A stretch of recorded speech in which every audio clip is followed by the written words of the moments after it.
ದುಡ್ಡಿಲ್ಲ, ನಾನು ದುಡ್ಡು ಕೊಡೋಲ್ಲ. ಅಪ್ಪಾಜಿ ದುಡ್ಡು ಬೇಡ, ನಾನು ಎಲ್ಲ ಇಸ್ಕೊಂಡು ಅಡ್ಜಸ್ಟ್ ಮಾಡ್ಕೊಂಡು ಹೋಗ್ತೀನಿ. ನೀವು ಹೋಗ್ಬೇಡ, ನೀನು ಹೋಗ್ಬೇಡ. ಅವಾಗ ಫೋನ್ ಇಲ್ಲ, ಏನಿಲ್ಲ, ಮೊಬೈಲ್ ಇಲ್ಲ, ಏನಿಲ್ಲ. ಹೋಗಿನಿ. ಆಮೇಲೆ ಎಲ್ಲರಿಗೂ ಮೂಲಕ ಗೊತ್ತಾಯ್ತು, ಹೋಗಿರ್ತಾನೆ ಬಿಡ್ರಿ ನಿಮ್ಮ ಮಗ, ಹೋಗಿರ್ತಾನೆ. 1990ರ ಕರಸೇವೆಯಲ್ಲಿ ಹೋದವರು ಮತ್ತೆ ಜೀವಂತ ಬರ್ತಾರೆ ಅನ್ನೋದು ಕೂಡ ಗ್ಯಾರಂಟಿ ಇರಲಿಲ್ಲ. ನಮ್ಮ ತಾಯಿಯ ಪರ್ಮಿಷನ್ ತಗೊಂಡು ಹೊಂಟಿದ್ದೆ. ಆದ್ರೆ ನಮ್ಮ ತಂದೆ ಹೆಂಗನ್ನ ಮಾಡಿ ಕಳಿಸಬಾರ್ದು ಇವನ್ನ ಅಂತಂದು ಹೇಳಿ ಆ ಬಸ್ಸಿನ ಹತ್ರ ಬಂದು ನಿಂತ್ಕೊಂಡಿದ್ರು. ರಸ್ತೆ ಸಂಪರ್ಕ ಕೂಡ ಕಟ್ ಮಾಡಿದ್ರು, ಗಡಿ ಹೊಂಡ ಎಲ್ಲ ತೋಡಿ. ಕರಸೇವೆ ಮಾಡ್ಲಿಕ್ಕೆ ಹೋಗ್ತಾ ಇದ್ದೀವಿ ಅಷ್ಟೇ ನಮಗೆ ಗೊತ್ತಿರೋದು. ಏನಾಗುತ್ತೆ ಗೊತ್ತಿಲ್ಲ. ಒಂದು ಇರುವೆಯನ್ನು, ಒಂದು ಸೊಳ್ಳೆಯನ್ನು ನಾನು ಒಳಗೆ ಬಿಡದಲ್ಲ ಅಂತಂದು ಹೇಳಿ ನಾವೆಲ್ಲ ಆತಗ ಒಂಥರ ತಮಾಷೆಯಿಂದ ಮುಲ್ಲಾ ಮುಲಾಯಂ ಸಿಂಗ್ ಅಂತೇಳಿ ತಮಾಷೆ ಮಾಡ್ತಾ ಇದ್ವಿ. ಮುಂದೇನು ಸ್ವಯಂ ಸೇವಕರದು ಎಲ್ಲಿವರೆಗೂ ಆಗುತ್ತೋ ಅಲ್ಲಿವರೆಗೆ ಹೋಗ್ತೀವಿ. ಅಲ್ಲಿವರೆಗೆ ಹೋಗಿ ನಾನು ಇಲ್ಲಿವರೆಗೂ ಹೋಗಿದ್ದೆ. ಆಮೇಲೆ ನಾನು ಹಿಡಿದು ಹಾಕಿಬಿಟ್ರು. ಕ್ಷಣ ಕ್ಷಣಕ್ಕೂ ಭಯ ಇತ್ತು. Hyderabad to Adilabad to Nagpur to Satna. ಇಲ್ಲಿಂದ ಚೈನ್ ಎಳೆದ್ಬಿಟ್ರು. ಚೈನ್ ಎಳೆದು ಟ್ರೈನ್ ನಿಂತ್ಕೊಂತು. ದಬ ಎಲ್ಲರೂ ಸ್ವಯಂ ಸೇವಕರು ಕೆಳಗಿಳಿದು ಬಿಟ್ರು. ಇವಾಗಿಂತ ಆಧಾರ್ ಕಾರ್ಡ್ ಎಲ್ಲ ಗೊತ್ತಿದ್ರೆ ಅವಾಗ ಕೇಳ್ಬಿಡೋರು. ನಮ್ಮ ಬ್ಯಾಗಿನ ಜಿಪ್ ಬಿಚ್ಚಿ ನೋಡ್ತಾರೆ. ನಮ್ದು ಅಡ್ರೆಸ್, ನಮ್ ಕನ್ನಡ, ನಮ್ ಬುಕ್, ಆಮೇಲೆ ಈ ತರ ಕೇಸರಿ ಕಲರ್ ಶಾಲ್ ಇದ್ದಿದ್ ನೋಡಿ. ಕಿಸ್ಕಾ ಹೈ ಬ್ಯಾಗ್. ಕಾರ್ ಸೇವೆ ಆಗಿದೆ. 10 ಮಂದಿ ಕಾರ್ ಸೇವಕರು ಮೇಲೆ ಹತ್ಯಾರೆ. ಅದನ್ನ ಸ್ವಲ್ಪ ತೋಡ್ಯಾರೆ. ನಮ್ಮನ್ನು ಹೊರಗೆ ಬಿಡ್ರಿ ಅಂತೇಳಿ ಒಬ್ಬ ಬಿಹಾರದ ಒಬ್ಬ ಕಾರ್ ಸೇವಕ ಪೊಲೀಸರಿಗೆ ಹೊಡೆದು ಬಿಟ್ಟ. ಮಣ್ಣೊಬ್ರು ಕರಸೇವಕರ ಜೊತೆ ಮಾತಾಡ್ತಿದ್ರು. ಅವ್ರು ಪತ್ರ ಬರಿತಾ ಇದ್ರಂತೆ. ಆ ಪತ್ರ ಇವ್ರು ಇಲ್ಲಿಗೆ ಬಂದ್ಮೇಲೆ ಅಲ್ಲಿ ಒಂದು ಭವ್ಯವಾದ ಮಂದಿರ ಕಟ್ಟಬೇಕು ಅಂತೇಳಿ ನಮ್ಮೆಲ್ಲರ ಸಂಕಲ್ಪ ಇದೆ. ನಮ್ಗೆ ಟಿಕೆಟ್ ತಗೊಳಕ್ ದುಡ್ಡೇ ಇಲ್ಲ. ನೀವು ನಂಬಿದ್ರೆ ನಂಬ್ರಿ, ಬಿಟ್ರು ಬಿಡ್ರಿ. ರಿಹಾಯಿ ಪತ್ರ ನೋಡ್ದ. ಜಾವ್ ಐಸೆ ಜಾವ್ ಪೆಹಲೆ ಜಾವ್ ಆಪ್ ಘರ್ಕು ಜಾವ್. ಇಲ್ಲಿ ಏನು ಪೊಲೀಸ್ ಅವರು ಇದಾರಲ್ಲ, ಇವರೇ ದಿನ ಬೆಳಗ್ಗೆ ಹೋಗೋರಂತೆ, ಟೋಪಿ ತೆಗೆದು ಸೆಲ್ಯೂಟ್ ಹೊಡಿಯೋರಂತೆ, ಕಾಣಿಕೆ ಹಾಕ್ಬಿಟ್ಟು ವಾಪಸ್ ಬರೋದು.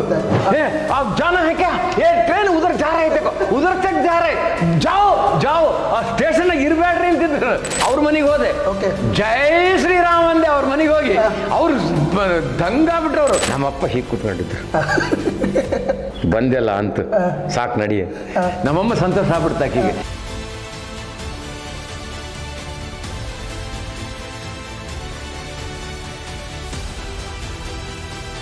ವೀಕ್ಷಕರ ನಮಸ್ಕಾರ. ರಾಮ ಮಂದಿರ ಲೋಕಾರ್ಪಣೆಗೊಳ್ತಾ ಇರ್ತಕ್ಕಂತಹ ಈ ಸಂದರ್ಭದಲ್ಲಿ ಕರಸೇವಕರನ್ನ ನೆನಪು ಮಾಡ್ಕೊಳ್ಳೋದು ನಮ್ಮೆಲ್ಲರ ಕರ್ತವ್ಯ. ಯಾಕಂದ್ರೆ ಇವತ್ತು ರಾಮ ಮಂದಿರ ನಿರ್ಮಾಣ ಆಗ್ತಾ ಇದೆ ಅಂತ ಹೇಳಿದ್ರೆ ಅದಕ್ಕೆ ಆ ಕರಸೇವಕರು ಪಟ್ಟಂತಹ ಕಷ್ಟ ಇದೆಯಲ್ಲ, ಅದು ಒಂದೆರಡಲ್ಲ. ಸೊ ಇವತ್ತು ನಮ್ಮ ಜೊತೆಗೆ 1990 ಹಾಗೂ 92ರ ಕರಸೇವೆಗೆ ಹೋಗಿ ಸಾಕಷ್ಟು ಐತಿಹಾಸಿಕ ಕ್ಷಣಗಳಿಗೆ ಸಾಕ್ಷಿಯಾಗಿ ಇವತ್ತಿಗೂ ಕೂಡ ರಾಮದೇವರ ಸೇವೆಯನ್ನು ಮಾಡ್ತಾ, ರಾಮದೇವರ ಪೂಜೆಯನ್ನು ಮಾಡ್ತಾ ಜೀವನವನ್ನು ಸಾಗಿಸ್ತಾ ಇರತಕ್ಕಂತಹ ಹರಪ್ಪನಹಳ್ಳಿಯ ಕರಸೇವಕರಾಗಿರ್ತಕ್ಕಂಥ ಸುರೇಂದ್ರ ಅವರಿದ್ದಾರೆ. ಇವರು ಆ ಎರಡೂ ಕರಸೇವೆಯ ಸಾಕಷ್ಟು ಸಾಹಸಮಯ ವಿಚಾರಗಳ ಬಗ್ಗೆ ನಮಗೆ ಸಾಕಷ್ಟು ಮಾಹಿತಿಯನ್ನು ಕೊಡ್ಲಿಕ್ಕಿದ್ದಾರೆ. ಸರ್ ನಮಸ್ತೆ. ನಮಸ್ತೆ. ಹೇಗಿದ್ದೀರಾ ಸರ್? ಚೆನ್ನಾಗಿದೆ, ಆರಾಮಿದೆ ಸರ್. ಇವಾಗ ಕರಸೇವೆ ಅಂದ ತಕ್ಷಣ ಮೊದಲಿಗೆ ಬರೋ ಪ್ರಶ್ನೆ, ಯಾಕೆ ಹೋದ್ರಿ ಅಂತ. ಸುಮ್ಮನೆ ಹೋದೆ, ಎಂಜಾಯ್ ಮಾಡಕ್ಕೆ ಹೋದೆ ಅನ್ನೋದಕ್ಕಂತ ಟ್ರಿಪ್ ಅಲ್ಲ. 1990ರ ಕರಸೇವೆಯಲ್ಲಿ ಹೋದವರು ಮತ್ತೆ ಜೀವಂತ ಬರ್ತಾರೆ ಅನ್ನೋದು ಕೂಡ ಗ್ಯಾರಂಟಿ ಇರಲಿಲ್ಲ. ಇಂತಹ ಸಂದರ್ಭದಲ್ಲಿ ಈ ಸಾಹಸಕ್ಕೆ ಕೈ ಹಾಕಿದ್ರಿ ಅಂತ. ಅದನ್ನೆಲ್ಲ ಹೇಳೋದಕ್ಕಿಂತ ಮುಂಚೆ ಒಂದೇ ಒಂದು 2 ಲೈನ್ ನಾನು ದೇವರ ನಾಮವನ್ನು ಹೇಳಿ ಶುರು ಮಾಡ್ತೀನಿ. ಎಲ್ಲರಿಗೂ ನಾನು ನಮಸ್ಕಾರವನ್ನು ಮಾಡ್ತಾ ಇದ್ದೀನಿ. ಅಲ್ಲಿ ನೋಡಲು ರಾಮ ರಾಮ, ಇಲ್ಲಿ ನೋಡಲು ರಾಮ, ಎಲ್ಲೆಲ್ಲಿ ನೋಡಿದರೂ ಅಲ್ಲೇ ಶ್ರೀರಾಮ, ಅಲ್ಲಿ ನೋಡಲು ರಾಮ ರಾಮ. ಬಂಧುಗಳೇ, ನಾನು ಈ ಒಂದು ಕಾರ್ ಸೇವೆಗೆ ಹೋಗಬೇಕು ಅಂತಂದ ಉದ್ದೇಶ, ಸಂಘದ ಸ್ವಯಂ ಸೇವಕನಾಗಿರತಕ್ಕಂಥ ಸಂಘದಲ್ಲಿ ಹಿರಿಯರು ನಮಗೆ ಕರೆ ಕೊಟ್ಟಿರ್ತಕ್ಕಂಥ ಯಾವುದೇ ವಿಷಯದಲ್ಲಿ ಸಂಘದವರು ಕರೆ ಕೊಟ್ಟಾಗ ನಾವು ಆ ಕರೆಗೆ ನಮ್ಮ ಕೈಲಿ ಆದರೆ ಸ್ಪಂದಿಸೋದು ನಮ್ಮ ಒಂದು ಕರ್ತವ್ಯ. ಹಾಗಾಗಿ ಸಂಘದ ಹಿರಿಯರು ನಮಗೆ ಕರೆ ಕೊಟ್ಟಿದ್ರು. ಹರಪನಹಳ್ಳಿಯಿಂದನೂ ಇಷ್ಟು ಜನ ಬರ್ಬೋದು ಅಂತ ಇತ್ತು. ಹರಪನಹಳ್ಳಿಯಿಂದನೂ ಇಡೀ ದೇಶದಿಂದನೇ ಕಾರ್ ಸೇವಕರು ಅಲ್ಲಿಗೆ ಹೋಗ್ತಾ ಇದ್ರು. ಕಾರಣ ಏನು? ಅಲ್ಲಿ ಒಂದು ರಾಮ ಮಂದಿರ ಆಗಬೇಕು. ರಾಮ ಮಂದಿರದ ಆ ಹಳೆ ಕಟ್ಟಡವನ್ನು ನಾವು ತೆಗಿಬೇಕು, ಅಥವಾ ಆ ಕಟ್ಟಡವನ್ನು ನಾವು ಆಗಲೇ ಸರಿಸಬೇಕು. ಅಲ್ಲಿ ಒಂದು ಭವ್ಯವಾದ ಮಂದಿರವನ್ನು ಕಟ್ಟಬೇಕು. ಇದಕ್ಕೆ ಒಂದು ಹೆಜ್ಜೆ ಮುಂದೆ ಇಡಬೇಕು. ಅದು ಅಳಿಲು ಸೇವೆ. ಆ ಅಳಿಲು ಸೇವೆಯನ್ನು ಸಲ್ಲಿಸೋದಕ್ಕೆ ನಾವು ಎಲ್ಲರೂ ಹರಪನಹಳ್ಳಿಯಿಂದ ಹೋದ್ವಿ ಕರಸೇವೆ ಮಾಡಬೇಕು ಅಂತ ಹೋದ್ವಿ. ಆಗ ನಮ್ಮ ಮನೆಯ ಪರಿಸ್ಥಿತಿ ನಾನು ತಮ್ಗೆ ಹೇಳ್ತೀನಿ. ಅಮ್ಮ, ನಾನು ಅಯೋಧ್ಯೆಗೆ ಹೋಗ್ಬೇಕು ಅನ್ಕೊಂಡಿನಿ. ಎಲ್ಲ ಸ್ವಯಂ ಸೇವಕರು ಹೋಗ್ತಾರೆ, ನಾನು ಹೋಗಬೇಕು, ನೀನು ಇದಕ್ಕೆ ಪರ್ಮಿಷನ್ ಕೊಡಬೇಕು. ಅಪ್ಪಾಜಿನ ಆಮೇಲೆ ಕೇಳ್ತೀನಿ ಅಂತ ಅಂದೆ. ನಮ್ಮಮ್ಮ ಒಂದೇ ಮಾತಿಗೆ ಎಸ್ ಅಂದ್ಬಿಟ್ರು. ಒಂದೇ ಮಾತಿಗೆ ಹೋಗು, ಅದಕ್ಕೇನು ತಪ್ಪಿಲ್ಲ. ಇಂಥ ಒಂದು ಬೇರೆ ವಿಷಯಕ್ಕೆ ಈ ಮಕ್ಕಳು ತಮ್ಮ ಜೀವನವನ್ನೇ ಕೊಡ್ತಾ ಇದ್ದಾರೆ ಅಂದೊತ್ನಾಗ ನೀನು ರಾಮ ಕೆಲಸಕ್ಕಾಗಿ ಹೋಗ್ತಾ ಇದ್ದಿ, ರಾಮದೇವರ ಸೇವೆಗಾಗಿ ಹೋಗ್ತಾ ಇದ್ದಿ, ಸಂತೋಷವಾಗಿ ಹೋಗಿ ಬಾ ಅಂತೇಳಿ ನಮ್ಮಮ್ಮ ಕಳಿಸ್ಕೊಟ್ಲು. ಅವಾಗ ನಾನು ಇನ್ನೇನು ನಮ್ಮಪ್ಪಗೆ ಕೇಳಿದೆ, ಅಪ್ಪಾಜಿ ನಾನು ಹೋಗಿ ಬರ್ತೀನಿ. ಬೇಡ ಬೇಡ ಬೇಡ ಹೋಗ್ಬೇಡ, ಎಲ್ಲಿಗೂ ಹೋಗ್ಬೇಡ, ನೀನು ಮನೆಯಾಗಿರ್ಬೇಕು ನೀನು. ನಮ್ಮಪ್ಪ ಹೀಗೆ, ದುಡ್ಡಿಲ್ಲ, ನಾನು ದುಡ್ಡು ಕೊಡೋಲ್ಲ. ಅಪ್ಪಾಜಿ ದುಡ್ಡು ಬೇಡ, ನಾನು ಎಲ್ಲ ಇಸ್ಕೊಂಡು ಅಡ್ಜಸ್ಟ್ ಮಾಡ್ಕೊಂಡು ಹೋಗ್ತೀನಿ. ಹೋಗ್ಬೇಡ, ನೀನು ಹೋಗ್ಬೇಡ. ಎಲ್ಲಿವರೆಗೂ ನನ್ಗೆ ಅವ್ರು ತಡಿಲಕ್ಕೆ ಬಂದರು ಅಂದರೆ ನಾನು ಹೇಗೆ ಹೋಗಿನೆಂಬುದು ಹೇಳ್ತೀನಿ. ಎಲ್ಲರೂ ಅವರವ್ರ ಮನೆಯಲ್ಲಿ ವಿತ್ ಪರ್ಮಿಷನ್ ಹೋಗಿದ್ರು. ನಾನು ನಮ್ಮ ಮನೆಯಲ್ಲಿ ನಮ್ಮ ತಾಯಿಯ ಪರ್ಮಿಷನ್ ತಗೊಂಡು ಹೊಂಟಿದ್ದೆ. ಆದರೆ ನಮ್ಮ ತಂದೆ ಹೆಂಗನ್ನ ಮಾಡಿ ಕಳಿಸ್ಬಾರ್ದು ಇವನ್ನ ಅಂತಂದು ಹೇಳಿ ಆ ಬಸ್ಸಿನ ಹತ್ರ ಬಂದು ನಿಂತ್ಕೊಂಡಿದ್ರು. ಯಾವ ಬಸ್ಸು ನಾವು ಆ ಹರಪನಹಳ್ಳಿಯಿಂದ ಬಿಡ್ತೀವಿ ಅಯೋಧ್ಯದ ಕಡೆಗೆ, ಅಲ್ಲಿ ಬಂದು ನಿಂತ್ಕೊಂಡು ನಮ್ಮ ತಂದೆ ಸ್ವಲ್ಪ ಜೋರಾಗಿ ಮಾತಾಡೋದು ಪದ್ಧತಿ ಅವ್ರದ್ದು, ಹಂಗಿತ್ತು. ಹಾಗಾಗಿ ನಾನೇನು ಮಾಡಿದೆ, ಅವ್ರು ಯಾವಾಗ ನಮ್ಮ ತಂದೆ ಬಂದರು ಅಂತ ನಾನು ದೂರ ಹೋಗಿ ಅಲ್ಲಿ ಗಿಡದ ಮರಿಗೆ ನಿಂತ್ಕೊಂಡೆ. ಗಿಡದ ಮರಿಗೆ ನಿಂತ್ಕೊಂಡು ನಮ್ಮ ಸ್ವಯಂ ಸೇವಕರಿಗೆಲ್ಲ ಹೇಳಿದ್ದೆ, ನೀವು ಈ ಬಸ್ಸಿನ ಅಲ್ಲಿವರೆಗೆ ತಗೊಂಬರ್ರಿ, ನಾನು ಮುಂದೆ ಹೋಗಿರ್ತೀನಿ, ನಾನು ಅಲ್ಲಿ ನಿಂತಿರ್ತೀನಿ, ನಾನು ಹತ್ತಿಸ್ಕೊಂಡು ಹೋಗ್ರಿ. ನಮ್ಮಪ್ಪ ಇಲ್ಲ ಹತ್ತಲಿಲ್ಲ ಅಂತಂದೇಳಿ ಮನೆಗೆ ಹೋಗ್ತಾರೆ ಅಂತಂದೇಳಿ ಅವಾಗ ನಮ್ಮ ಸ್ವಯಂ ಸೇವಕರೆಲ್ಲರೂ ಬಂದಿಲ್ರಿ, ನಿಮ್ಮ ಮಗ ಬಂದಿಲ್ಲ ನೋಡಿ, ಎಲ್ಲಿದ್ದ ನೋಡ್ರಿ, ನಾವಂಟೆ ಹೋಗಿ ಬರ್ತೀವಿ ಅಂತಂದು ಹೇಳಿ ಅವ್ರಿಗೆ ಹೇಳಿದ್ರು. ಹೋಗ್ರಿ ಅಂದ ನಮ್ಮಪ್ಪ. ಅವ್ರೇನು ಅನ್ಕೊಂಡ್ರು, ಹೋಗಿಲ್ಲ ನನ್ನ ಮಗ ಅಂತ ತಿಳ್ಕೊಂಡ್ರು. ಅಲ್ಲಿ ಹೋಗಿ ಮುಂದೆ ಹೋಗಿ ಆ ಬಸ್ ಹತ್ಬಿಟ್ಟೆ ನಾನು. ಬಸ್ ಹತ್ತಿದ್ಮೇಲೆ ಅವಾಗ ಫೋನ್ ಇಲ್ಲ, ಏನಿಲ್ಲ, ಮೊಬೈಲ್ ಇಲ್ಲ, ಏನಿಲ್ಲ, ಹೋಗಿನಿ. ಆಮೇಲೆ ಎಲ್ಲರಿಗೂ ಮೂಲಕ ಗೊತ್ತಾಯ್ತು, ಹೋಗಿರ್ತಾನೆ ಬಿಡ್ರಿ ನಿಮ್ಮ ಮಗ, ಹೋಗಿರ್ತಾನೆ, ಎಲ್ಲರೂ ಹೋಗ್ಯಾರ, ಅವರು ಹೋಗ್ಯಾರ. ನಾನು ಹೋಗ್ಲಿ. ಎಷ್ಟು ವರ್ಷ ಸರ್ ಅವಾಗ ನಿಮ್ಗೆ? ನನಗೆ ಅವಾಗ ಈಗ ಕರೆಕ್ಟು ಈಗ 60 ನನಗೆ ಕರೆಕ್ಟ್ 27 ವರ್ಷ. 27 ವರ್ಷ ನನಗೆ 27 ವರ್ಷ ಕರೆಕ್ಟ್ ಏನ್ರಿ. ಅವಾಗ ನಾನೇನು ಮಾಡಿದೆ, ಅಲ್ಲಿಂದ ನಾನು ಬಸ್ ಹತ್ತಿ ಹೋದೆ. ಈಗ ಕರಸೇವೆ ಆದ ತಕ್ಷಣ ಸಾಕಷ್ಟು ಕರಸೇವಕರ ಜೊತೆ ನಾವು ಮಾತನಾಡ್ತಾ ಇದ್ವಿ. ನಮ್ಮ ಪ್ರಶ್ನೆಗಳು ಒಂದೇ ಆಗಿದ್ರು ಕೂಡ ಅವರ ಅನುಭವಗಳು ಬೇರೆ ಬೇರೆ. ಒಂದೊಂದು ಅನುಭವಗಳನ್ನು ಕೇಳ್ತಾ ಹೋದ್ರು ಕೂಡ ಅದು ಕೇಳಿದಷ್ಟು ಇನ್ನಷ್ಟು ಕೇಳೋಣ ಅಂತ ಅನ್ನಿಸ್ತಾ ಇದೆ. ಅದೇ ರೀತಿ ನಿಮ್ದು ಕೂಡ ಒಂದು ಅನುಭವ ಅನ್ನೋದು ಇರುತ್ತೆ. 1990ರಲ್ಲಿ ಇಲ್ಲಿಂದ ಹೊರಟು ಅಯೋಧ್ಯೆಗೆ ಹೋಗೋವರೆಗೆ. ಸೊ ನಿಮ್ಮ ಕರಸೇವೆ ಒಂದು ರೋಚಕ ಅನುಭವಗಳನ್ನ ನಮ್ಮ ವೀಕ್ಷಕರಿಗೆ ಸ್ವಲ್ಪ ಹೇಳ್ಬೋದು? ಓಎಸ್ ಏನಾಗಿದೆ, ನಾವು ಕರಸೇವೆ ಮಾಡಲಿಕ್ಕೆ ಹೋಗ್ತಾ ಇದ್ದೀವಿ ಅಷ್ಟೇ ನಮಗೆ ಗೊತ್ತಿರೋದು. ಏನಾಗುತ್ತೆ ಗೊತ್ತಿಲ್ಲ, ಮುಂದೆ ಏನಾಗುತ್ತೆ ಗೊತ್ತಿಲ್ಲ. ಯಾಕಂದರೆ ಮುಲಾಯಂ ಸಿಂಗ್ ಸರ್ಕಾರ ಆಯಿತು, ನಾವೆಲ್ಲ ಅದಕ್ಕೆ ಒಂಥರ ತಮಾಷೆಯಿಂದ ಮುಲಾಯಂ ಸಿಂಗ್ ಅಂತೇಳಿ ತಮಾಷೆ ಮಾಡ್ತಾ ಇದ್ವಿ. ಆತ ಒಂದು ಮಾತು ಹೇಳಿದ್ದ, ಒಂದು ಇರುವೆಯನ್ನು ಒಂದು ಸೊಳ್ಳೆಯನ್ನು ನಾನು ಒಳಗೆ ಬಿಡೋದಲ್ಲ ಅಂತಂದೇಳಿ. ನಮ್ದೇನು ಸ್ವಯಂ ಸೇವಕರದು, ಎಲ್ಲಿವರೆಗೂ ಆಗುತ್ತೋ ಅಲ್ಲಿವರೆಗೆ ಹೋಗ್ತೀವಿ. ಅಲ್ಲಿವರೆಗೆ ಹೋಗಿ ನಾನು ಇಲ್ಲಿವರೆಗೂ ಹೋಗಿದ್ದೆ, ಆಮೇಲೆ ನಾನು ಹಿಡಿದು ಹಾಕಿಬಿಟ್ರು ಪೊಲೀಸರು ಅಂಥೇಳಿ ನಾನು ನನ್ನ ಸ್ವಯಂ ಸೇವಕರಿಗೆ, ನನ್ನ ಹರಪನಹಳ್ಳಿ ಬಂಧುಗಳಿಗೆ ಹೇಳಬೇಕು ಅಂತೇಳಿ ನಾವು ಇಷ್ಟು ಅನ್ಕೊಂಡು ಬಸ್ನಾಗ ಹೋದ್ವಿ. ಮೊದಲು ಹೋಗಿದ್ದು Hyderabad to Adilabad to Nagpur to Satna ಅಲ್ಲಿ ಹೋದ್ವಿ. ಅಲ್ಲಿವರೆಗೂ ಹೋದ್ವಿ ನಾವು, ಏನು ಹೋಗಿಲ್ಲ ಅಂತ ಅಲ್ಲಿ ಏನು ಇಲ್ಲ ಅಂತ ಅನ್ಕೊಂಡಿಲ್ಲ, ಅಲ್ಲಿವರೆಗೂ ಹೋದ್ವಿ. ಆದರೆ ಕ್ಷಣಕ್ಕೂ ಭಯ ಇತ್ತು. ಅಲ್ಲಿ ಹಂಗಂತೋ, ಅಲ್ಲಿ ಹಿಂಗಂತೋ, ಅಲ್ಲಿ ಹಿಡಿದು ಹಾಕ್ತಿದ್ದಾರಂತೋ, ಅದು ನಾವು ಇಷ್ಟೇ ಬಿಡು, ಆಯ್ತು ನಮ್ಮ ಕೈಲಿ ಆಗಲ್ಲ. ಮೊದಲನೇ ಸರ್ತಿ ಹೋದಾಗ ನಾವು ಕಾಶಿವರೆಗೂ ಹೋದ್ವಿ. ಕಾಶಿವರೆಗೂ ಹೋದತ್ನಾಗ ನಾನು ಆಗಲೇ ಹೇಳಿದಂತೆ ಬಸವರಾಜ್ ಪಾಟೀಲ್ ಸೇಡಮ್ ನಮ್ಮ ಜೊತೆಗಿದ್ರು. ಟ್ರೈನ್ನಾಗ ಎಲ್ಲರೂ, ಇಡೀ ಟ್ರೈನ್ ನಮ್ಮದೇ ಇವರು ಕಾರ್ ಸೇವಕರದೇ ಇತ್ತು. ಅದು ಆ ಕಾರ್ ಸೇವಕರದೇ ಇದ್ದಂಥ ಟ್ರೈನ್ನಲ್ಲಿ ಅಚಾನಕ್ಕಾಗಿ ನಮಗೊಬ್ರು ಹಿರಿಯರು ಅಂತ ಸಿಕ್ಕರಂತ ನನಗೂ ಸಂತೋಷ ಆಯಿತು. ಅವ್ರ ಜೊತೆಗೆ ನಾನು ಪ್ರವಾಸ ಮಾಡ್ಬೇಕಂತ ಅನ್ಕೊಂಡೆ. ಅವರು ಒಂದು ಹಂತ ಬರೋವರೆಗೂ ಎಲ್ಲರಿಗೂ ವಿಷಯ ಗೊತ್ತಾಯಿತು, ಅಲ್ಲಿ ಅರೆಸ್ಟ್ ಮಾಡ್ತಿದ್ದಾರಂತೆ, ಆ ಸ್ಟೇಷನ್ನಾಗ ಅರೆಸ್ಟ್ ಮಾಡ್ತಿದ್ದಾರಂತೆ, ಇದು ವಿಷಯ ಬಂದದ್ದು ನಮಗೆ, ಆ ಸ್ಟೇಷನ್ನಾಗ ಅರೆಸ್ಟ್ ಮಾಡ್ತಿದ್ದಾರಂತೆ. ಇಲ್ಲಿಂದ ಚೈನ್ ಎಳೆದ್ಬಿಟ್ರು, ಟ್ರೈನ್ ನಿಂತ್ಕಂತು, ದಬ ಎಲ್ಲರೂ ಸ್ವಯಂ ಸೇವಕರು ಕೆಳಗಿಳಿದ್ಬಿಟ್ರು. ಇಳಿದು ಏನು ಮಾಡ್ತೀರಿ, ನಾನು ಕೇಳಿದೆ, ಎಲ್ಲಿಗೆ ಹೋಗ್ತೀರಿ ನೀವು? ಗದ್ದೆಗಳಲ್ಲಿ, ಹೊಲಗಳಲ್ಲಿ ನಡ್ಕಂತ ಹಳ್ಳಿಗಳಿಗೆ ಹೋಗ್ತೀವಿ. ಇವತ್ತು ನಾವು ಆ ಹಳ್ಳಿಯಾಗಿರ್ತೀವಿ, ಯಾಕಂದ್ರೆ 30ಕ್ಕೆ ನಾವು ಅಲ್ಲಿ ಇರಬೇಕಾಗಿತ್ತು. ರಸ್ತೆ ಸಂಪರ್ಕ ಕೂಡ ಕಟ್ ಮಾಡಿದ್ರು, ಹೊಂಡ ಎಲ್ಲ ತೆಗೆದು ಬಿಟ್ಟಿದ್ರು, ಎಲ್ಲ ತೋಡಿದ್ರು. ನಾವು ಹೋಗಿದ್ದು ಟ್ರೈನ್ನಲ್ಲಿ. ಹಂಗೆ ಹೋದತ್ನಾಗ ನಮ್ಮ ಹುಡುಗರು ಏನು ಮಾಡಿಬಿಟ್ರು, ನಮ್ಮ ಸ್ವಯಂ ಸೇವಕರು ಏನು ಮಾಡಿಬಿಟ್ರು, ಅಲ್ಲೇ ಕೆಳಗೆ ಇಳಿದ್ಬಿಟ್ಟು ಗದ್ದೆಗಳಲ್ಲಿ ಎಲ್ಲ ಕಡೆ ಹೋಗ್ಬಿಟ್ರು ಪಾಪ. ಆಮೇಲೆ ರಾತ್ರಿ ಹೊತ್ತಾಯ್ತು, ಯಾರ್ದೋ ಮನೆಯಲ್ಲಿ ಮಲಗಲಕ್ಕೆ ಹೋದ್ರು. ಅವರು ಅಲ್ಲಿರ್ತಕ್ಕಂಥ ಜನರು ಎಷ್ಟರ ಮಟ್ಟಿಗೆ ನಮ್ಗೆ ಸಹಾಯ ಮಾಡ್ಯಾರ ಅಂದರೆ ಆಯ್ಯೆ ಸಣ್ಣ ಜೋಪಡಿ 4 ಮಂದಿ ಈಗಾಗಲೇ ಮಲಿಗ್ಯಾರೆ, ಸ್ವಯಂ ಸೇವಕರು ಸಾಕಾಗಿ ಹೋಗಿ ಮಲಿಗ್ಯಾರೆ.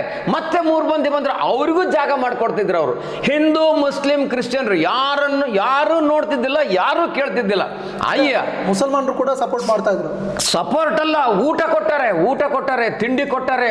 ಆಯ್ಯೆ ಅವರು ಒಂದೇ ಮಾತು ಹೇಳ್ತಿದ್ರು, ಏ ಸಮಸ್ಯೆ ಹಮಾರ ಸಮಸ್ಯೆ ನೈ ಹೈ, हमको ये राम जन्मभूमि हमको भी होना, ये क्या है मेरे को हमको तो मालूम नहीं. ಹಿಂಗೆ ಹೇಳ್ತಾ ಇದ್ರು ಅವರು. ನಮಗಿದು ಈ ಸಮಸ್ಯೆನೇ ಅಲ್ಲ ನಮಗೆ. ನಾವು ಆಮೇಲೆ ಕೆ ಮೊಹಮ್ಮದ್ ಕೂಡ ಅದೇ ಹೇಳ್ತಾ ಇರೋದು. ಅಂದ್ರೆ ರಾಮ ಜನ್ಮಭೂಮಿ ಅನ್ನೋದು ಅದು ಮಸೀದಿ ಅಲ್ಲ, ಅಲ್ಲಿ ಯಾವುದೇ ರೀತಿಯ ನಮಾಜ್ ನಡೀತಾ ಇರಲಿಲ್ಲ ಅಂತ. ಇಲ್ಲ, ಆದರೆ ಎಲ್ಲ ಮುಸಲ್ಮಾನರು ಎಲ್ಲ ವ್ಯಾಪಾರಗಳನ್ನು ಮಾಡ್ತಾ ಇದ್ರು. ನಮಗೆ ಬೇಕಾಗಿರೋಂಥ ಮಂದಿರ ವಹಿ ಬನಾಯಂಗೆ ಎಂಬ ಹಾಡಿನ ಕ್ಯಾಸೆಟ್ ನಾವು ಆ ಮುಸಲ್ಮಾನರ ಹತ್ರ ತಗೊಂತಿದ್ವಿ. ನಾವು ಅವರೇ ಮಾರ್ತಿದ್ರು ನಮಗೆ.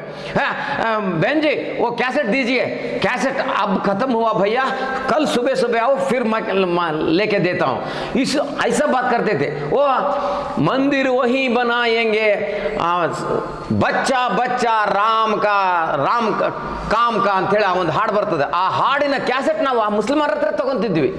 ಈ ಸೀದಾ ಏನು ಮಾಡಿದ್ವಿ, ಅಲ್ಲಿಂದ ನಾವು ಕಾಶಿಗೆ ಹೋದ್ಮೇಲೆ ಎಲ್ಲಾದರೂ ಉಳ್ಕೋಬೇಕು, ಸಿಗಲಾರ್ದಂಥ ಜಾಗದಾಗ ಉಳ್ಕೋಬೇಕು ಅಂತೇಳಿ ನಮಗೆ ಆ ಹಿರಿಯರು ಜಂಗಮವಾಡಿ ಮಠಕ್ಕೆ ಕರ್ಕೊಂಡು ಹೋದ್ರು.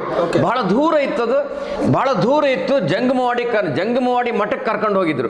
ಜಂಗಮವಾಡಿ ಮಠದೊಳಗೆ ರಾತ್ರಿ ರೆಸ್ಟ್ ತಗೊಂಡಿವಿ. ಆ ಸ್ವಾಮೀಜಿಗಳು ಅವತ್ತು ಊರಾಗಿದ್ದಿಲ್ಲ, ಪ್ರವಾಸಕ್ಕೆ ಹೋಗಿದ್ರು. ನೀವು ಎಲ್ಲರೂ ಮಲ್ಕೊಳ್ರಿ, ಏನು ತಪ್ಪಿಲ್ಲ, ಈ ಜಾಗ ಉಪಯೋಗಿಸ್ಕೊಳ್ರಿ, ನೀವು ಇಲ್ಲೇ ಇರ್ರಿ, ಇಲ್ಲೇ ಬಚ್ಚಿಟ್ಕೊಳ್ರಿ, ಇಲ್ಲೇ ಇರ್ರಿ ಅಂತ ಹೇಳ್ತಿದ್ರು ಅವರು.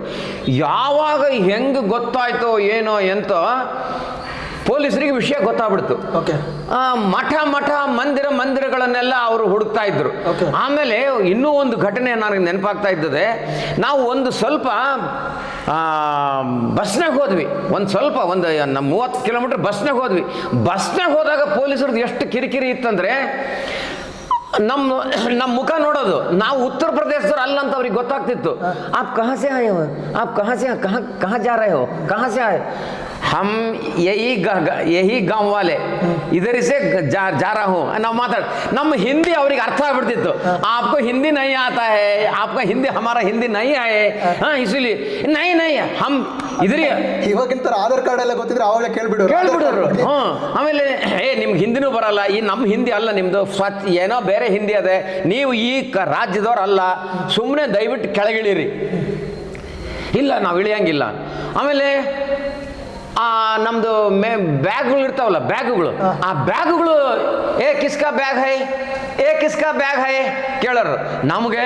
ನಮ್ದು ಅಂದ್ರೆ ಹಿಡಿದು ಕೆಳಗೆ ಇಳಿಸ್ಬಿಡ್ತಾರೆ ಅಂತ ಹೇಳಿ, ಹಮಾರ ಬ್ಯಾಗ್ ನೈ ಹೋ, ಓ ಬ್ಯಾಗ್ ಹಮಾರ ನೈ ಆಪ್ ಲೇಕೆ ಜಾವ್ ಐಸಾ ಬೋಲ್ತೈತೆ. ಅವರು ತೆಗೆದು ಕೊನೆಗೆ ಏನ್ ಮಾಡ್ಬಿಟ್ರು ಅಂದ್ರೆ ಜಿಪ್ ಬಿಚ್ಚಿಬಿಟ್ರು.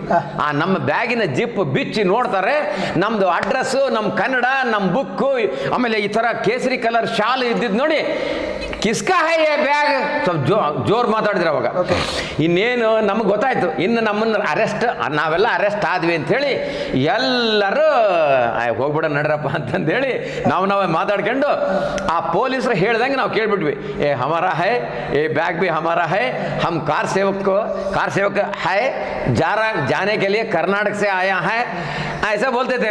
हाँ आइए सब लोग है, हम कुछ नहीं करते, आपको इधर से एक हाई स्कूल में बिठाते, बस आपको सब कुछ दे देते, खाना देते, पीना देते, चा देते, बिस्किट देते, सब कुछ देते. ऐसा ಅವು ಪೊಲೀಸ್ ಹೇಳ್ತಿದ್ದು ಮಾತಿದು. ಆಮೇಲೆ ಇನ್ನು ಆಯ್ತು ಬಿಡು, ನಮ್ಮನ್ನು ಬಿಡದಲ್ಲಿ ಇರೋ ಕಳ್ಳರು ಅಂತಂದು ಹೇಳಿ ನಾವೇನು ಮಾಡಿಬಿಟ್ವಿ, ಇಳಿದು ತಕ್ಷಣಕ್ಕೆ ಒಂದು ಸಣ್ಣದ ಮನೆ ಇದ್ದಂಗಿತ್ತು, ಆ ಮನೆಗೆ ಇಳಿಸಿದ್ರು. ಯಾಕಂತಂದ್ರೆ ನಮ್ಮ ಅಡ್ರೆಸ್ಸು, ನಮ್ಮ ಪ್ರೂಫು, ನಮ್ಮ ಇದು ಫೋಟೋಗಳು ಕೂಡ ತಕ್ಕಂತಿದ್ರು. ಆಮೇಲೆ ಅದನ್ನೆಲ್ಲ ಬರ್ಕೊಂಡು ಅಲ್ಲಿಂದ ನಮ್ಮನ್ನ ಒಂದು ಒಳ್ಳೆ ಹೈಸ್ಕೂಲ್ನಾಗ ಇಟ್ಟಿದ್ರು. ಒಳ್ಳೆ ಹೈಸ್ಕೂಲ್ನಾಗ ಇಟ್ಟಾಗ ಎಲ್ಲ ರಾಜ್ಯದ ಕಾರ್ ಸೇವಕರು ಅಲ್ಲಿದ್ವಿ ನಾವು. ಹೆಂಗೆ ನಾವು ಮಜಾ ಮಾಡಿದ್ವಿ ಅಂದ್ರೆ, ಅವಾಗ ये चाहिए हमको, वो चाहिए हमको, Okay. बिस्कट चाहिए, वो दे देते भैया, दे देते नो, अभी अभी लाके ಅಂದ್ರೆ ನಾವು ಇಲ್ಲಿ ಅವತ್ತು ಜೈಲುಗಳು ಕೂಡ ತುಂಬಿತ್ತು, ಜೈಲುಗಳು ತುಂಬಿತ್ತು, ಜೈಲುಗಳು ಕೂಡ ತುಂಬಿತ್ತು, ಎಲ್ಲ ಶಾಲೆಗಳಲ್ಲೂ ಕೂಡ ಕರಸೇವಕರನ್ನ ಹಾಕಿದ್ರು. ಸೊ ಎಷ್ಟು ಮಟ್ಟಿಗೆ ಕರಸೇವಕರ ಅವತ್ತಲ್ಲಿ ಹೋಗ್ಬೋದು ಅಂತ. ನಮ್ಮನ್ನ ಒಂದು ಹೈಸ್ಕೂಲ್ನಾಗ ಹಾಕಿದ್ರು. ನಾವು ಏನು ಕೇಳ್ತಿದ್ವಿ ಅದನ್ನ ತಂದು ಕೊಡ್ತಾ ಇದ್ರು. ಇಷ್ಟು ಮಾತ್ರ ಕರೆವು. ಕೊನೆಗೆ ಒಂದು ದಿವಸ ನಮ್ಮನ್ನ ಯಾಕೆ ನಮ್ಮನ್ನ ಕೆಟ್ಟ ಜೈಲಿಗೆ ಹಾಕಿದ್ರು ಅಂತಂದ್ರೆ ಅದನ್ನ ನಾನು ನಿಮಗೊಂದು ವಿವರಣೆ ಕೊಡ್ತೀನಿ. ನಾವು ನಮಗೆ ಒಂದು ರಾಮದೇವ್ರ ಫೋಟೋ ಬೇಕು, ರಾಮದೇವ್ರ ಫೋಟೋ ತಂದು ಕೊಟ್ಟರು. ನಾವು ರಾಮದೇವ್ರ ಭಜನೆ ಮಾಡಬೇಕು, ದೀಪ ಬೇಕು, ಎಣ್ಣೆ ಬೇಕು, ಎಲ್ಲ ತಂದು ಕೊಟ್ಟರು. ಸರ್ಕಾರದಿಂದ ತಂದು ಕೊಟ್ಟರು. ನಾವು ಭಜನೆ ಮಾಡ್ಕೊಂತ ನಮಗೇಂದ್ರೆ ಮುಂದಕ್ಕೆ ಹೋಗಂಗಿಲ್ಲ, ಭಜನೆ ಮಾಡ್ಕೊಂತ ಕೂತ್ಕೊಂಡಿದ್ವಿ. ನಾವು 30ನೇ ತಾರೀಕು ಬೆಳಿಗ್ಗೆ ಬಂತು, 11:15 ನಮಗೊಂದು ವಿಷಯ ಬಂತು. ಕಾರ್ ಸೇವೆ ಆಗಿದೆ, 10 ಮಂದಿ ಹುಡುಗರು, 10 ಮಂದಿ ಕಾರ್ ಸೇವಕರು ಮೇಲೆ ಹತ್ಯಾರೆ, ಅದನ್ನು ಸ್ವಲ್ಪ ತೋಡ್ಯಾರೆ. ಇದು ಫೋಟೋ ನಾಳೆ ಬೆಳಿಗ್ಗೆ ನಿಮಗೆ ಪೇಪರ್ನಲ್ಲಿ ಬರ್ತದೆ. ಕಾರ್ ಸೇವೆ ಆಗಿದೆ, ಕಾರ್ ಸೇವೆ ಆಗಿದೆ ಅಂತಂದು ಹೇಳಿ ಅವ್ರು ಕ್ಯಾಕೆ ಹೊಡೆದ್ಬಿಟ್ರು. ಯಾವಾಗ ಅವ್ರು ಕ್ಯಾಕೆ ಹೊಡೆದ ತಕ್ಷಣ ನಾವೆಲ್ಲ ದೀಪಗಳನ್ನ ಹಚ್ಚಿದ್ವಿ. ಈಗ ನಮ್ಮ ಮನೆ ಸಮಾಚಾರ ಹೇಳ್ತೀನಿ ನಿಮಗೆ. ನಮ್ಮ ತಾಯಿ ಕಳಿಸ್ಕೊಟ್ಬಿಟ್ಟಿದ್ಲು. ಅಲ್ಲಿ ಸ್ವಯಂ ಸೇವಕರು, ವೈದ್ಯ ನಾಗರಾಜ ಮತ್ತೆ ಅಲ್ಲಿರ್ತಕ್ಕಂಥ ನಮ್ಮ ಎಲ್ಲ ಸ್ವಯಂ ಸೇವಕರು ಎಲ್ಲರನ್ನೂ ಒಂದು ರಾಘವೇಂದ್ರ ಸ್ವಾಮಿ ಮಠದಾಗ ಸೇರಿಸಿದ್ರು. ಇವಾಗ ಅಲ್ಲಿ ಕಾರ್ ಸೇವೆ ಆಗಿದೆ, ನಾವೆಲ್ಲರೂ ರಾಮದೇವರ ಬಗ್ಗೆ ಮಾತಾಡೋಣ, ರಾಮನ ಬಗ್ಗೆ ಭಜನೆ ಮಾಡೋಣ, ದೀಪ ಹಚ್ಚೋಣ ಅಂತೇಳಿ ಬರ್ರಿ ಅಂತೇಳಿ ಕರೆದಿದ್ದಕ್ಕೆ ಎಲ್ಲ ಜನಾಂಗದವರು ಮತ್ತು ಬ್ರಾಹ್ಮಣರು ಎಲ್ಲರೂ ರಾಘವೇಂದ್ರ ಸ್ವಾಮಿ ಮಠಕ್ಕೆ ಹೋಗಿದ್ರು. ಅಲ್ಲಿ ನಮ್ಮ ತಾಯಿ ಕೂತಿದ್ರು. ಅವಾಗ ಹೆಣ್ಮಕ್ಳು ಸುಮ್ಮನಿರ್ಬೇಕು, ಬೇಡ್ರಿ, ಹೆಣ್ಮಕ್ಳು ಸುಮ್ಮನಿರಲ್ಲ ಅವರು. ಕೃಷ್ಣಣ್ಣ, ನೀವು ನಿಮ್ಮ ಮಗನ ಕಳಿಸಿದ್ರೆ ಅಲ್ಲಿ ನೋಡ್ರಿ ಗೋಲಿಬಾರ್ ಆಗ್ಯದಂತೆ, ಎಷ್ಟೋ ಜನ ಸತ್ತು ಹೋಗ್ಯಾರಂತೆ, ನಿಮ್ಗೆ ಯಾಕ್ರಿ, ಅವನಿಗಂತೂ ಬುದ್ಧಿ ಇಲ್ಲ, ನೀವು ಹೆಂಗೆ ಕಳಿಸ್ಕೊಟ್ರಿ ಕೃಷ್ಣಣ್ಣ, ಕಳಿಸ್ಬಾರ್ದಾಗಿತ್ತು ನೀವು. ಹಿಂಗೆ ನಮ್ಮಮ್ಮಗೆ ಹೆದರ್ಸ್ಲಕ್ಕೆ ಹತ್ಬಿಟ್ಟಿದ್ರು. ಅಲ್ಲಿವರೆಗೂ ನಮ್ಮಮ್ಮ ಹತ್ತಿಲ್ಲ. ಯಾವಾಗ ಆ ಹೆಣ್ಮಕ್ಳು ಆ ಮಾತಾಡಿದ್ದಕ್ಕೆ ಎಂಥ ಕೆಲಸ ಮಾಡಿಬಿಟ್ನಲ್ಲ ನಾನು. ನಮ್ಮ ಮಗ ಇರೋದು ಒಬ್ಬ ಮಗನ ಕಳಿಸ್ಬಿಟ್ಟೆ ನಾನು. ಅಲ್ಲಿ ಏನೇ ಆಗಿದ್ದು, ಯಾಕೆಂದ್ರೆ ಫೋನ್ ಇಲ್ಲ, ನಾನು ಅವ್ರ ಸರಿ ಮಾತಾಡ್ಲಿಕ್ಕೆ ವ್ಯವಸ್ಥೆ ಇಲ್ಲ. ಆಮೇಲೆ ಅವ್ರ ಮಣ್ಣೊಬ್ರು ಕರಸೇವಕರ ಜೊತೆ ಮಾತಾಡ್ತಿದ್ದೆ, ಅವ್ರು ಪತ್ರ ಬರಿತಾ ಇದ್ರಂತೆ. ಆ ಪತ್ರ ಇವ್ರು ಇಲ್ಲಿಗೆ ಬಂದ್ಮೇಲೆ ರೀಚ್ ಆಗ್ಯದ. ನಾವು ಹೋದ್ಮೇಲೆ ನಾವು ಇಸ್ಕೊಂಡಿವ ಪತ್ರಗಳನ್ನ. ಆಮೇಲೆ ಅಲ್ಲಿ ಹೋದ್ಮೇಲೆ ನಮ್ಮಮ್ಮ ಅವಾಗ ಅಳ್ಳಕ್ಕೆ ಹತ್ಬಿಟ್ಟಿದ್ರಂತೆ. ಎಂಥ ಕೆಲಸ ಮಾಡಿಬಿಟ್ನಲ್ಲ ನಾನು, ಎಂಥ ಎಷ್ಟೋ ಜನ ಸತ್ತು ಹೋಗ್ಯಾರ. ಪೇಪರ್ ಮರುದಿನ ಪೇಪರ್ನ ಬಂದಾಗೆಲ್ಲ ಪೇಪರ್ ಓದೋದು ಅಳೋದು, ಪೇಪರ್ ಓದೋದು ಅಳೋದು, ನಮ್ಮ ಕೂಡ ಅಳೋದು. ಆಮೇಲೆ ಏನಾಯ್ತು, ವಿಷಯ ಗೊತ್ತಾಯ್ತು, ಆರಾಮಿದ್ದಾರಂತೆ, ಎಲ್ಲರೂ ಆರಾಮಿದ್ದಾರಂತೆ, ಹರಪನಹಳ್ಳಿಯವ್ರು ಎಲ್ಲರೂ ಆರಾಮಿದ್ದಾರಂತಂದ್ರೆ ಸಾಯಂಕಾಲ ವಿಷಯ ಮುಟ್ಸಾರೆ. ಅವಾಗ ನಮ್ಮಮ್ಮಗೆ ಆರಾಮಾಗ್ಯದ. ಇದಿಷ್ಟು ಹರಪನಹಳ್ಳಿ ಘಟನೆ. ಮತ್ತೆ ನಮ್ಮನ್ನು ಏನು ಮಾಡಿಬಿಟ್ರು, ಅಲ್ಲಿ ಭಜನೆ ಮಾಡ್ತಾ ಇದ್ದೀವಿ, ಎಲ್ಲ ಆಯ್ತು, ನಮ್ಮನ್ನು ಹೊರಗೆ ಬಿಡ್ರಿ ಅಂತೇಳಿ ಒಬ್ಬ ಬಿಹಾರದ ಒಬ್ಬ ಕಾರ್ ಸೇವಕ ಪೊಲೀಸರಿಗೆ ಹೊಡೆದ್ಬಿಟ್ಟ. ಪೊಲೀಸರಿಗೆ ಹೊಡೆದಿದ್ದಕ್ಕೆ ಅವ್ರಿಗೇನು ಮಾಡಿಬಿಟ್ಟು ಸಿಟ್ಟು ಬಂದ್ಬಿಡ್ತು. ನಮಗಿದು ನಮ್ಮ ಕಂಟ್ರೋಲ್ನಲ್ಲಿ ಇಲ್ಲ ಇವ್ರು ಯಾರು ಅಂತಂದು ಹೇಳಿ ಅವರು ಹೈಯರ್ ಅಥಾರಿಟಿಗೆ ಬರೆದಿದ್ದಕ್ಕೆ ಒಂದು ಕಲ್ಲು ಎತ್ತಿ ಹಾಕ್ಬಿಟ್ಟ. ಅವನು ದೊಡ್ಡ ತಪ್ಪು ಮಾಡಿಬಿಟ್ಟ. ನಾವು ಯಾರು ಆ ಥರ ಮಾಡಿದ್ದಿಲ್ಲ, ನಮಗೆ ಕೇಳಿದ್ದನ್ನೆಲ್ಲ ಕೊಡ್ತಿದ್ರಿ. ಹಮ್ಕು ಟಿವಿ ಚಾಹಿಯೇ, ಟಿವಿ ತಂದಿಡ್ತಿದ್ರು ಮರುದಿನ ಬೆಳಿಗ್ಗೆನೆ. ಆಮೇಲೆ ಪೇಪರ್ಗಳು ಬೇಕು, ಇಂಗ್ಲೀಷ್ ಪೇಪರ್ ಬೇಕು, ಆ ಪೇಪರ್ ತಂದು ಕೊಡ್ತಿದ್ರು. ಬರೇ ಹಿಂದಿ ಓದ್ಲಕ್ಕೆ ಬರಲ್ಲ ನಮಗೆ. ಇಷ್ಟೆಲ್ಲ ಆದಮೇಲೆ ನಮ್ಮನ್ನ ಯಾವಾಗ ಈ ಗಲಾಟೆ ಜಾಸ್ತಿ ಜೋರಾಗಿದ್ದಕ್ಕೆ 1947ನೇ ಇಸ್ವಿ ಒಳಗೆ ಬಾಗಿಲು ತೆಗೆದಿರ್ತಕ್ಕಂಥ ಆಗಿನ ಆ ಯುದ್ಧ ಕೈದಿಗಳನ್ನ ಒಳಗೆ ಇಡೋಂಥ ಒಂದು ದೊಡ್ಡ ಜೈಲು, ಅದು ಬಾಗಿಲೇ ತೆಗೆದಿದ್ದಿಲ್ಲ. ಕಾರ್ ಸೇವಕರು ಇನ್ನು ಇಷ್ಟು ಜನ ಬರ್ತಿದ್ದಾರೆ, ಇನ್ನು ಇದನ್ನು ಉಪಯೋಗಿಸ್ಬೇಕಂತ ಹೇಳಿ ಅಲ್ಲಿವರೆಗೂ ಏನು ಬೇಕಾಗಲ್ಲ ಅಂತೇಳಿ ಬಿಟ್ಟಿದ್ರು. ಅದನ್ನು ಬಾಗಿಲು ಬೀಗ ತೆಗೆದಿದ್ದಿಲ್ಲ. ಯಾವಾಗ ನಾವು ಬಡದಾಟ ಮಾಡಿಬಿಟ್ವಿ, ಪೊಲೀಸರಿಗೆ ಇದು ಬಂದ್ಬಿಡ್ತಲ್ಲ, ಅವಾಗ ನಮಗೆ ಏನ್ ಮಾಡಿಬಿಟ್ರು, ನಮ್ಮನ್ನ ತಗೊಂಡೋಗಿ ಆ ಜೈಲಾಗ ಹಾಕ್ಬಿಟ್ರು. ಅದು ಕಸ ಬೆಳೆದಿಲ್ಲ. ಒಂದು 2,500-3 ಸಾವಿರ ಜನ ಇದ್ವಿ ನಾವಲ್ಲಿ. ಅಲ್ಲಿ ತಗೊಂಡೋಗಿ ಹಾಕ್ಬಿಟ್ರು. ಅಲ್ಲೇ ಒಂದು ಊಟದ ವ್ಯವಸ್ಥೆ ಮಾಡಿಬಿಟ್ರು. ಪ್ರತಿನಿತ್ಯ ನನ್ನ ಜೊತೆಗೆ ಬಂದಿರತಕ್ಕಂಥ ಕಾರ್ ಸೇವಕರ ಪೈಕಿ SR ತಿಮ್ಮಣ್ಣ ಅಂತ, ಸಂಡೂರು ರಾಮಪ್ಪ ತಿಮ್ಮಣ್ಣ ಅಂತ ಆತನ ಹೆಸರು. ಆ ತಿಮ್ಮಣ್ಣ ನಾನು ಇಬ್ರು ಭೋಜನ ಮಂತ್ರ ಹೇಳ್ತಾ ಇದ್ವಿ. ನಾವು ಭೋಜನ ಮಂತ್ರ ಹೇಳ್ತಾ ಇದ್ವಿ, ದೇಶಭಕ್ತಿ ಗೀತೆಗಳನ್ನು ಕೆಲವರಿಗೆ ಹೇಳ್ಕೊಡ್ತಾ ಇದ್ವಿ. ಎಲ್ಲರೂ ಒಂದು 2,500-3,000 ಜನ ಊಟಕ್ಕೆ ಕೂತ್ಕೋಬೇಕು. ಊಟಕ್ಕೆ ಕೂಡೋವರೆಗೂ ಭೋಜನ ಮಂತ್ರ ಹೋ ರಹಾ ಹೈ ಹೋನೆ ಕೆ ಬಾದ್ ಖಾನಾ ಐಸಾ ಬೋಲ್ದೇ. ದೊಡ್ಡವ್ರು ಹಂಗೆ ಹೇಳ್ಬಿಡ್ತಿದ್ರು. ನಮ್ಮನ್ನ ಒಂದು ಇಷ್ಟತ್ರ ಕಟ್ಟಿ ಮೇಲೆ ನಿಂದಿರಿಸ್ತಿದ್ರು. ಅಷ್ಟತ್ರ ಕಟ್ಟಿ ಮೇಲೆ ನಿಂದಿರಿಸಿ ನಾವು ಆ ಭೋಜನ ಮಂತ್ರ ಹೇಳ್ತಾ ಇದ್ದೀವಿ. ಬಹಳ ಅವ್ರಿಗೆ ಅದು ಆನಂದ ಆಗ್ತಿತ್ತು. ಅವರಿಗೆ ಉತ್ತರ ಪ್ರದೇಶದವರಿಗೆ ನಾವು ಹೇಳ್ದಂಗೆ ಭೋಜನ ಮಂತ್ರ ಹೇಳಕ್ ಬರಲ್ಲ. ಓಂ ಸಹನಾವವತು ಸಹನೌ ಭುನಕ್ತು ಸಹ ವೀರ್ಯಂಕರವಾವಹೈ ತೇಜಸ್ವಿನಾವಧೀತಮಸ್ತು ಮಾ ವಿದ್ವಿಷಾವಹೈ. ಓಂ ಶಾಂತಿ ಶಾಂತಿ ಶಾಂತಿ. ಹಿಂಗೆ ಹೇಳ್ತಿದ್ದ ಶಾಖೆಯಲ್ಲಿ ಹೇಳ್ಕೊಡ್ತಾರೆ.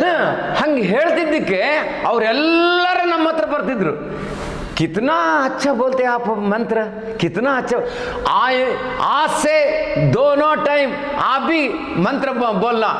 ಅವರೆಲ್ಲರೂ ಹಂಗೆ ಹೇಳ್ತಿದ್ರು. ಅವ್ರಿಗೆ ಅಷ್ಟು ಹಿಡಿಸಿಬಿಟ್ಟಿತ್ತು ಅದು ಮಂತ್ರ. ನಾನು ನಮ್ದು ತಿಮ್ಮಣ್ಣ ಇಬ್ರು ಹೇಳ್ತಿದ್ವಿ ಎತ್ತರದಲ್ಲಿ ನಿಂತ್ಕೊಂಡು. ಆಗ ನಮಗೆ ಅಲ್ಲಿರ್ತಕ್ಕಂಥ ಮಾರ್ವಾಡಿ ಬಂಧುಗಳನ್ನ ನೆನೆಸ್ಬೇಕ್ರಿ. ಮಾರ್ವಾಡಿ ಬಂಧುಗಳು ಎಲ್ಲ ಹಿಂದೂಗಳು ಒಟ್ಟು ಏನ್ರಿ, ಅವ್ರ ಜೊತೆಗೆ ನಾವು ಊಟ ಮಾಡಿ ರೆಸ್ಟ್ ತಗೊಂಡು ಮಲ್ಕೊಂತಿದ್ವಿ. ನಿದ್ದೆ ಬರ್ತೀವಿ. ನಿದ್ದೆ ಏನು ಕೆಲಸ ಎಲ್ಲ ಬೋಡ್ಸಿಲ್ಲ, ನಿದ್ದೆ ಮಾಡ್ತಿದ್ವಿ. ನಿದ್ದೆ ಮಾಡಿದಾಗ ಬಗಲಾಗೆ ಹಾಲು, ಹಣ್ಣು, ಬಿಸ್ಕತ್ತು, ಬ್ರೆಡ್ಡು ತಂದಿಡೋರು. ಈ ಕಡೆಗೆ ಇರ್ತಿತ್ತು, ಇನ್ನೊಬ್ರು ಇಟ್ಟು ಹೋಗಿದ್ದು. ಹಮ್ಕೋ ನೈ ಚಾಹಿಯೇ, ಹಮ್ಕೋ ನೈ ಚಾಹಿಯೇ. ಎಷ್ಟು ಹೇಳಿದ್ರು ಇಲ್ಲ, ಅವ್ರಿಗೂ ಕೂಡ ರಾಮನ ಮೇಲೆ ಕೊಡ್ಬೇಕು. ರಾಮನ್ ಸೇವಾ ಅನ್ಕೊಂಡ್ಬಿಡ್ತಿದ್ರು ಅವರು. ನಾವು ಈ ಊರಾಗಿರೋರು, ನೀವು ಅಲ್ಲಿಂದ ಬಂದಿರಿ, ಕರ್ನಾಟಕದಿಂದ ಬಂದಿರಿ, ನೀವು ನಮ್ಮ ರಾಮ ಜನ್ಮಭೂಮಿನ ಉಳಿಸೋದಕ್ಕೆ ಬಂದಿರಿ. ಅಲ್ಲಿ ಒಂದು ಭವ್ಯವಾದ ಮಂದಿರ ಕಟ್ಟಬೇಕು ಅಂತೇಳಿ ನಮ್ಮೆಲ್ಲರ ಸಂಕಲ್ಪ ಇದೆ. ಆ ಸಂಕಲ್ಪಕ್ಕೆ ನೀವು ಬಂದಿದ್ದೀರಿ. ನೀವು ನಮ್ಮ ಗೆಸ್ಟ್, ನೀವು ನಮ್ಮ ಅತಿಥಿಗಳು. ನಾವು ಕೊಟ್ಟಿದ್ದು ತಿನ್ಬೇಕಷ್ಟೇ. ನೀವು ಅಲ್ರಿ ಇಷ್ಟೊಂದಾದ್ರಿ, ಈಗ ಸದ್ಯ ಬ್ಯಾಡ್ರಿ ಕೇಳಿದ್ರೆ ಕೇಳ್ತಿದ್ದಿಲ್ಲ ಅವರು. ತಂದಿಟ್ಟು ಹೋಗ್ತಿದ್ರು. ಆಮೇಲೆ ಏನು ಬೇಕೋ ಅದು ಕೊಡ್ತಾ ಇದ್ರು. ಆಮೇಲೆ ಅಲ್ಲಿ ಒಂದು ಫೋಟೋ ಗೀಟೋ ಏನೋ ಇದ್ದಿಲ್ಲ. ಬಿಹಾರದ ಒಬ್ಬ ಸ್ವಯಂ ಸೇವಕ ಇದ್ದಲನ್ನು ತಗೊಂಡು ಗೋಡೆ ಮೇಲೆ ಒಂದು ಸುಂದರವಾದ ಶಿವಲಿಂಗವನ್ನು ಬಿಡಿಸಿದ. ಮರದಿಂದ ಎಲ್ಲರೂ ಆ ಶಿವಲಿಂಗಕ್ಕೆ ನಮಸ್ಕಾರ ಮಾಡಿ ಹೋಗ್ತಾ ಇದ್ವಿ.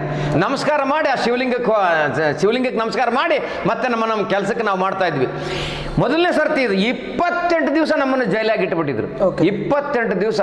ಆ ಜೈಲು ಹೆಂಗಿತ್ತು ಅಂತ ಅವಾಗಲೇ ಹೇಳ್ದಂಗೆ ಹುಳ ಹುಪ್ಪಡಿ ಎಲ್ಲ ಇದ್ದು ಅಲ್ಲಿ. ಬಹಳ ಭಯದಿಂದ ಮಲ್ಕೊಂತಿದ್ವಿ. ನಾವು ಸ್ವಚ್ಛ ಮಾಡ್ಕೊಂಡ್ವಿ. ನಾವು ಸ್ವಯಂ ಸೇವಕರಲ್ಲ, ಎಲ್ಲರೂ ಎಲ್ಲವನ್ನು ಸ್ವಚ್ಛ ಮಾಡ್ಕೊಂಡ್ವಿ. ಮರದಿನ ಬಂದಿರತಕ್ಕಂಥ ಜೈಲರ್ ಹೇಳ್ದ ನಮಗೆ, आप लोग है ना इसीलिए ये इतना स्वच्छ है ये ಜಾಗ ಅಂತ ಆತ ಬಂದು ಹೇಳಿ ಹೋಗ್ತಿದ್ದ. ಕ್ಯಾ ಕರ್ನಾ ಹೈ, ಹಮ್ ಬಿ ರಹನಾ ಹೈ ನಾ ಇದರ. ಆಮೇಲೆ ನಾವು ಆತಗೂ ಸಂತೋಷ ಪಟ್ವಿ. ಆಮೇಲೆ ಆತಗೂ ಸಂತೋಷ ಆಯ್ತು, ತಹಸೀಲ್ದಾರ್ಗಳಿಗೂ ಸಂತೋಷ ಆಯ್ತು ನಾವು ನಮ್ಮ ಬಿಹೇವಿಯರ್. 28 ದಿವಸ ಆಯ್ತು ನಮ್ಮನ್ನು ಬಿಡ್ಲೇವಲ್ರು, ಹೊರಗೆ ಬಿಡವಲ್ರು. ಅಲ್ಲಿ 30ಕ್ಕೆ ಆಗಿ ಹೋಗಿದೆ. 30ಕ್ಕೆ ಆಗಿ ಹೋಗಿದೆ.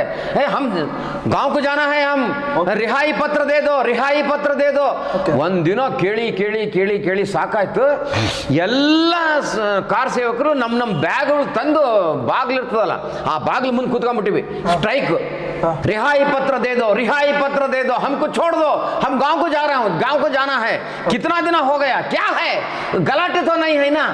ಓ ಅವ್ರಿಗೇನಾಗ್ಬಿಡ್ತು, ಇನ್ನು ಜೋರು ಮಾಡಿದ್ರೆ ಇದಾಗ್ಬಿಡ್ತು ಅಂಥೇಳಿ ಅವರು ಪ್ರೋಸೆಸ್ನ ಸ್ಟಾರ್ಟ್ ಮಾಡಿ ನಮ್ಮನ್ನೆಲ್ಲ ಬಿಟ್ಟರು.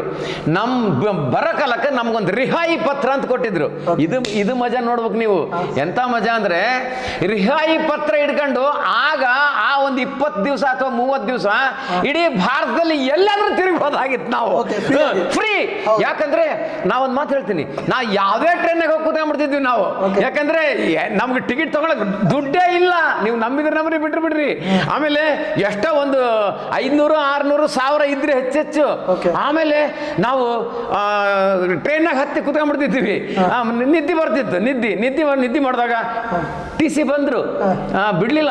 ಬಂದ್ರು, ಅವ್ರ ಕೆಲಸ ಅವ್ರು ಮಾಡಿದ್ರು. ಟಿಕೆಟ್ ಕಹಾ ಹೈ, ಟಿಕೆಟ್ ನೈ ಮೇರಾ ಪಾಸ್. ರಿಹಾಯಿ ಪತ್ರ ಹೈ ದೇಖೋ ಅಂದ್ರೆ ರಿಹಾಯಿ ಪತ್ರ. ನೋಡ್ದೋ, ಜಾओ ऐसे जाओ, पहले जाओ, आप घर को जाओ, ऐसे बोलते थे. कार ಸೇವಕರು ಅಂದ್ರೆ ಮೊದಲು ಕಳಿಸ್ತಿದ್ರು. आप जाना है क्या, ये ट्रेन उधर जा रहे थे, उधर तक जा रहे, जाओ. ಸ್ಟೇಷನ್ ನಾಗ ಇರಬೇಡ್ರಿ ಅಂತಿದ್ರು. ಸ್ಟೇಷನ್ ನಾಗ ಬೇಡ್ರಿ ಹೋಗ್ರಿ ಮೊದಲು ಹೋಗ್ರಿ. ನಾನೇನು ಮಾಡಿದೆ, ಸೀದಾ ಪಂಡ್ರಪುರ್ಗೆ ಹೋದೆ. ಪಂಡ್ರಪುರದಿಂದ ಆಮೇಲೆ ಬಾಂಬೆಗೆ ಹೋದೆ.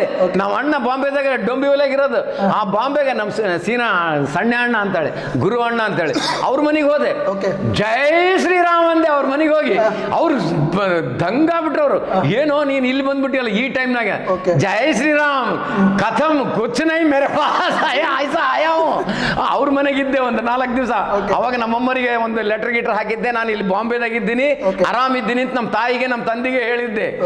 ಆದ್ಮೇಲೆ ಇದಕ್ಕೆಲ್ಲ ಕಾರಣ ಏನಂತಂದ್ರೆ, ನಾನು ವಿದ್ಯಾರ್ಥಿ ಪರಿಷತ್ನೊಳಗೆ ಇದ್ದೊತ್ನಾಗ ನಾಗ್ಪುರಕ್ಕೆ ಹೋಗಿದ್ದೆ. ಅಲ್ಲ, ನೀವು ಇದು ಹೇಳ್ಬೇಕಾದ್ರೆ 1990 ವಿಚಾರವನ್ನು ಹೇಳ್ಬೇಕಾದ್ರೆ ಮಣ್ಣೊಬ್ರು ಹಿರಿಯರು ನಮ್ಮ ಜೊತೆ ಹೇಳ್ತಾ ಇದ್ರು, ಏನು ಕರಸೇವೆ ಆಯ್ತು ಆ ನಂತರ ರಾಮ ಮಂದಿರ ರಾಮಲಲ್ಲನ ಇದೇನಿದೆ ಅದನ್ನ ಕಂಪ್ಲೀಟ್ ಆಗಿ ಕ್ಲೋಸ್ ಮಾಡ್ತಾರಂತೆ, ಫುಲ್ ಸೆಕ್ಯೂರಿಟಿ ಹಾಕ್ತಾರಂತೆ.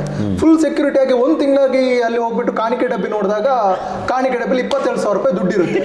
ಗೌರ್ಮೆಂಟ್ಗೆ ತಲೆನೋವಾಗುತ್ತೆ, ಇಲ್ಲಿ ದುಡ್ಡೆಲ್ಲಿಂದ ಬಂತು ಅಂತ CC ಕ್ಯಾಮೆರಾ ಚೆಕ್ ಮಾಡ್ಬೇಕಾದ್ರೆ ಇಲ್ಲಿ ಏನು ಪೊಲೀಸ್ ಅವರು ಇದಾರಲ್ಲ ಇವರೇ ದಿನ ಬೆಳಗ್ಗೆ ಹೋಗೋರಂತೆ, ಟೋಪಿ ತೆಗೆದು ಸೆಲ್ಯೂಟ್ ಹೊಡಿಯೋರಂತೆ, ಕಾಣಿಕೆ ಹಾಕ್ಬಿಟ್ಟು ವಾಪಸ್ ಬರೋದು. ಸೊ ಸರ್ಕಾರ ಎಷ್ಟೇ ವಿರುದ್ಧವಾಗಿದ್ರು ಕೂಡ ಅಲ್ಲಿರ್ತಕ್ಕಂಥ ಅಧಿಕಾರಿಗಳು ರಾಮನ ಪರವಾಗಿದ್ರು. ಅವರು ಡ್ಯೂಟಿ ಮಾಡ್ತಿದ್ರು, ಅವರು ನಮಸ್ಕಾರ ಮಾಡ್ತಿದ್ರು. ಇದು 90ನೇ ಇಸ್ವಿಯೊಳಗೆ ನಡೆದಂಥ ಘಟನೆಗಳಿವು. ಅವಾಗ ಅಲ್ಲಿಂದ ನಾನು ಏನು ಮಾಡಿದೆ, ಸೀದಾ ಮುಂಬೈ ನೋಡ್ಕೊಂಡೆ. ಮುಂಬೈಗೆ ಏನೇನು ಯಾವ್ಯಾವ ಊರು ಬಂತು ಆ ಊರಾಗ ಇಳಿತಿದ್ದೆ ನಾನು. ಇಲ್ಲಿ ಇಳಿದ್ಬಿಡೋಣ ನಮ್ಮವರಿದ್ದಾರೆ ಅಂತಂದೇಳಿ. ಆಮೇಲೆ ಮುಂಬೈನಾಗ ಇಳಿದೆ.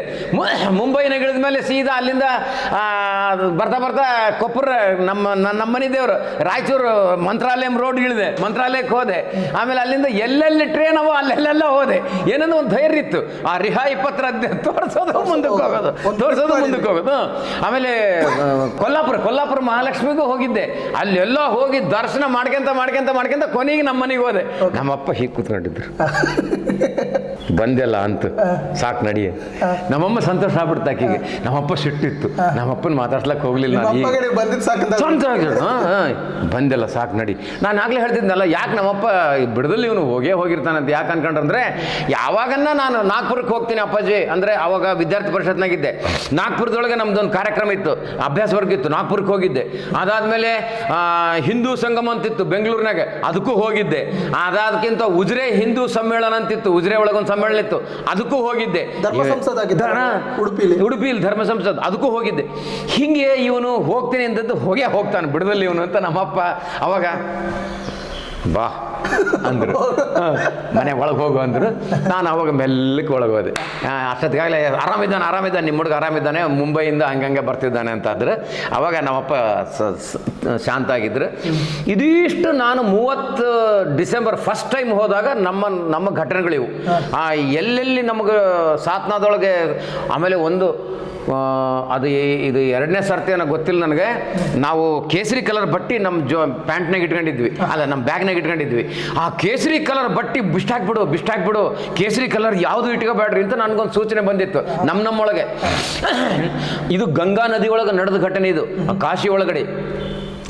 ನಾವು ಎಲ್ಲರೂ ಒಂದು ಸರ್ತಿ ನಮಸ್ಕಾರ ಮಾಡ್ದಂಗೆ ಮಾಡಿ, ನಾವೇ ನಮ್ಮ ದೇಶ, ನಮ್ಮ ಸ್ವಾತಂತ್ರ್ಯ ದೇಶದೊಳಗೆ ನಮ್ಮ ದೇವಸ್ಥಾನಕ್ಕೆ ಹೋಗೋ ಕಾಲಕ್ಕೆ ನಮ್ಮ ಮೈ ಮೇಲಿರೋಂಥ ಒಂದು ಕೇಸರಿ ಕಲರ್ ಬಟ್ಟಿನ ನಾವು ನದಿ ಒಳಗೆ ಬಿಡಬೇಕಾಯ್ತು. ಕಣ್ಣಾಗ ನೀರು ಬಂತು ನಮಗೆ. ಎಂಥ ಸಂದರ್ಭ, ಎಂಥ ಇದು ಸ್ವಾತಂತ್ರ್ಯ ಬಂದ ಮೇಲೆ ಇಂಥದ್ದು.